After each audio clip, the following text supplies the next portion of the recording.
Good evening, everyone. Welcome to this week's episode of Whether or Not. I'm your host, Jordyn, Jenna. And I'm your forecaster, Mike Susko.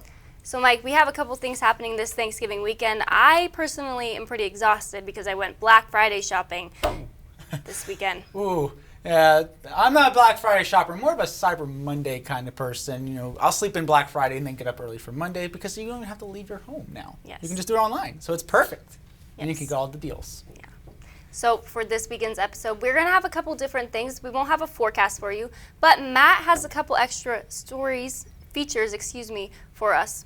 Yes, he does. He has one on emergency management and how weather impacts the members of that field. And he also has a story for us on winter warming trends. And it'll be interesting to hear on which areas are seeing maybe some warming and maybe some cooling over the last few decades. I'm excited to hear about that. Yes. And then finally, we have some nature in the news stories. One about how red deer are evolving over the changing climate. And then again about the Great Appalachian Storm. Up next, nature in the news.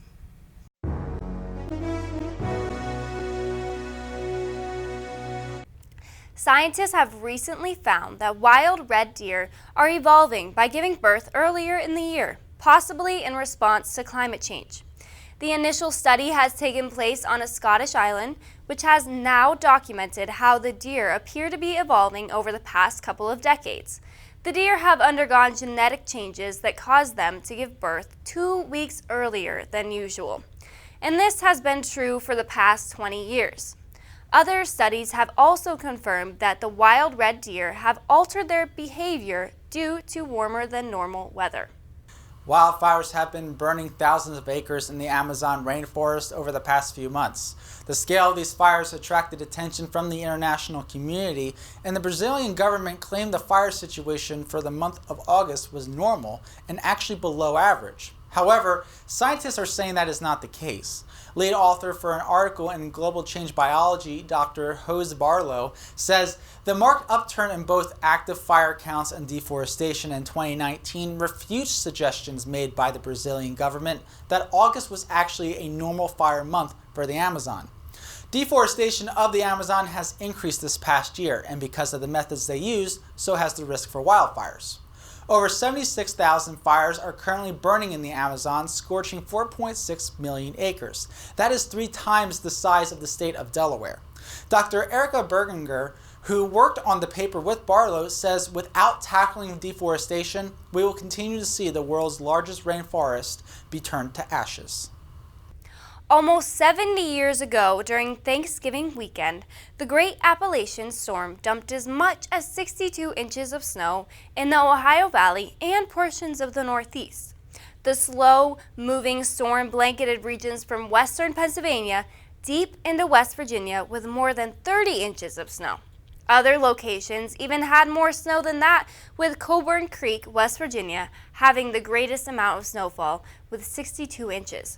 But snowfall was not the only significant impact of the storm system.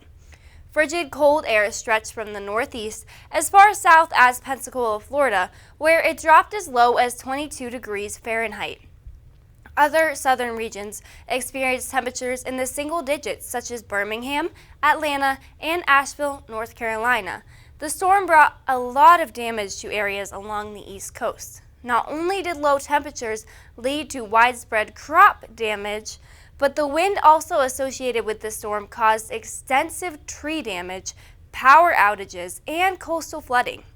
Even after the storm was long gone, those record amounts of snowfall flooded areas after melting the first week of December. At the time, the Regional Snowfall Index ranked this Thanksgiving snowstorm a Category 4 for the Northeast. Have you ever wondered why Thanksgiving is known as Turkey Day?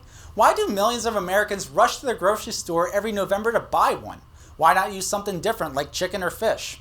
It turns out turkey was not originally part of the Thanksgiving feast, at least not the first one in 1621. The turkey trend did not take off until the mid-1800s. Around the same time, President Abraham Lincoln declared Thanksgiving to be a national holiday. The president even has a tradition of pardoning one turkey every Thanksgiving from having its goose cooked. Regardless of how this piece of Thanksgiving tradition came to be, many of us will be staring at the oven this Thanksgiving morning.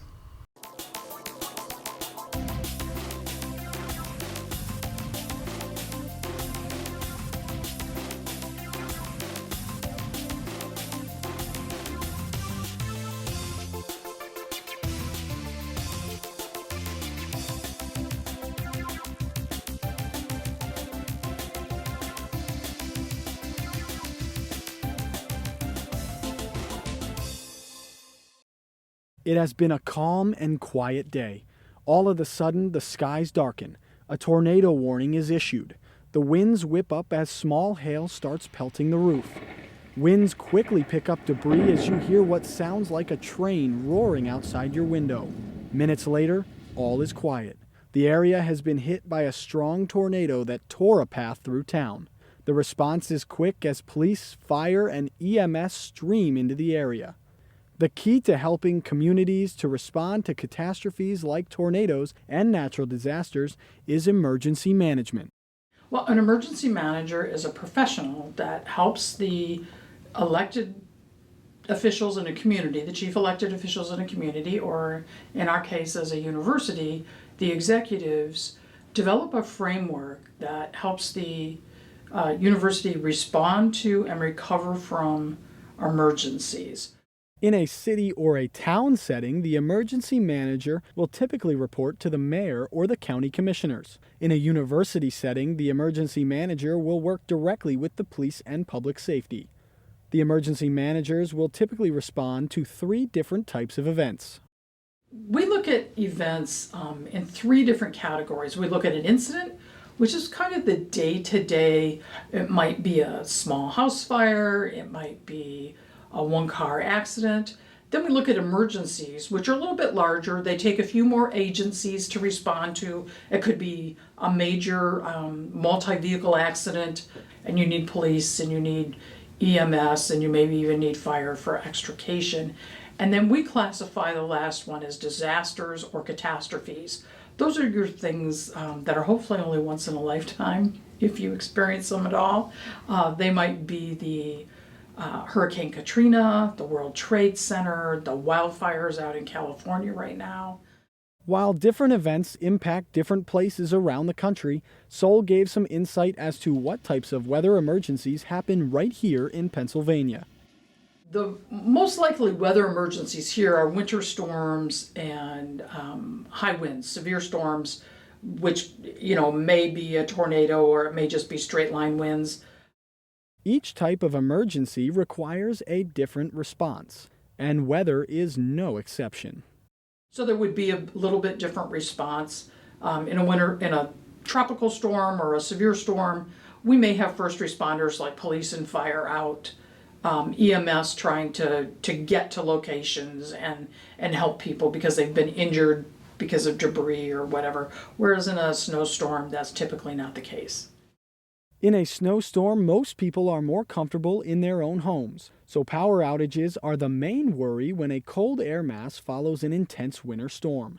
These could be handled by coordinating with power companies to get the lights and heat back on, as well as having officials check on the elderly to make sure that they are doing okay. Large events like Penn State football games are the reason why emergency managers are so important. They can help to save lives and keep many thousands of people safe in the event that dangerous weather conditions threaten. It was impactful for the university because we had to delay a football game when the lightning came through, and we had to not let any more people into the stadium and try to get people into shelters. Lightning, along with many other threats like winds and tornadoes, make headlines the most. But over the past 14 years, there were more deaths related to extreme temperatures and even flooding right here in Pennsylvania. Since 2006, there have been a total of 229 weather-related deaths reported in Pennsylvania, which is an average of about 19 per year. A few ways to get advance notice for local events is to listen to updates through local news, radio stations, or weather radios. There are also ways to get text messages for your community through a program called Code Red. You can head to the website and enter your information to receive emergency alerts directly to your cell phone. This is a major way to stay in touch with what is going on around you. You can also make the emergency manager's job easier by having a plan. People can be prepared and be aware of what's going on. When I say be prepared, I'm talking about having 72 hours worth of food and water for every person and pet in your household. All emergency managers are there to prepare and help their communities in the best way possible. their job is simple: help to keep the residents of the community out of harm's way when the weather takes a turn for the worse or any other major emergency arises. Emergency management is really about relationships. It's really about building relationships with the community and making sure that everyone in the community has their needs addressed and knows how to get help and where to get help, and is included in the decision-making processes that take place. For Weather or Not, I'm Matt Yarosewick.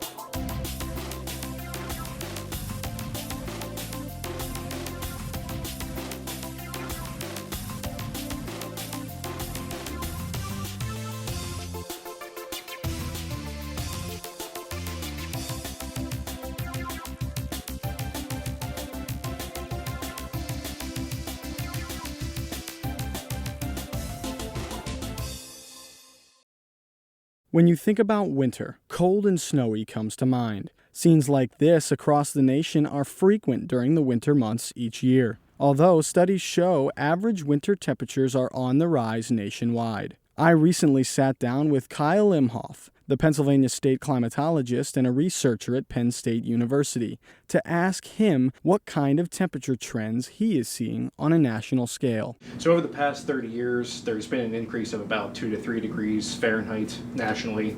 And if you go back even farther than that, so if you go back into the late 1800s, early 1900s, it's about the same. That trend hasn't changed much, at least on a national level.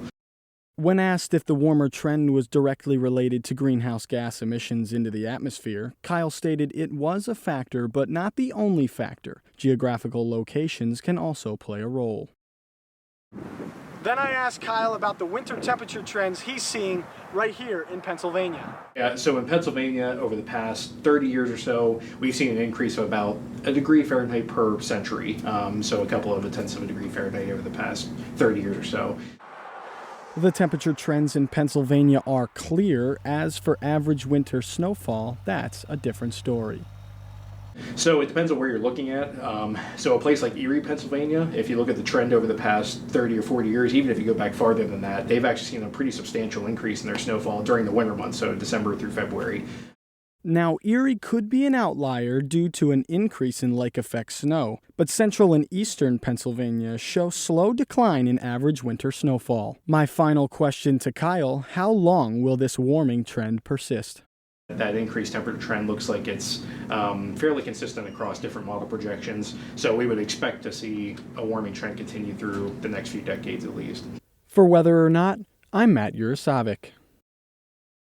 Thank you, Matt. That was a pretty interesting story talking about how Erie got more snow, and I believe it because I live up there. Yes, definitely, especially with the lake effect phenomenon right there with Erie and northwestern Pennsylvania. But it was interesting to hear that central and eastern Pennsylvania is actually going to get a little bit less snow over this time period, and we'll have to see if that continues in the coming decades. Speaking of snow, your Weather Whiz quiz question for this week was: what was the greatest amount of snowfall that fell from the Great Appalachian Snowstorm? A, 62, B, 65, C, 68, or D, 72? And if you were actually listening to my story earlier, you would have known that the answer is A, 62 inches, and that actually fell in the Ohio River Valley. Pennsylvania, we had around 30 inches of snow. Interesting, that's a little over 5 feet of snow in one storm. That's insane. Yeah. And if I remember correctly, that wasn't all in one day. That was over a few days, right? Yes, it started from Thanksgiving Day all the way until Sunday, and they actually had flooding after that because of how much snow there was. And the temperatures got warm and then melted all the snow. Yep. Huh, very interesting on that one.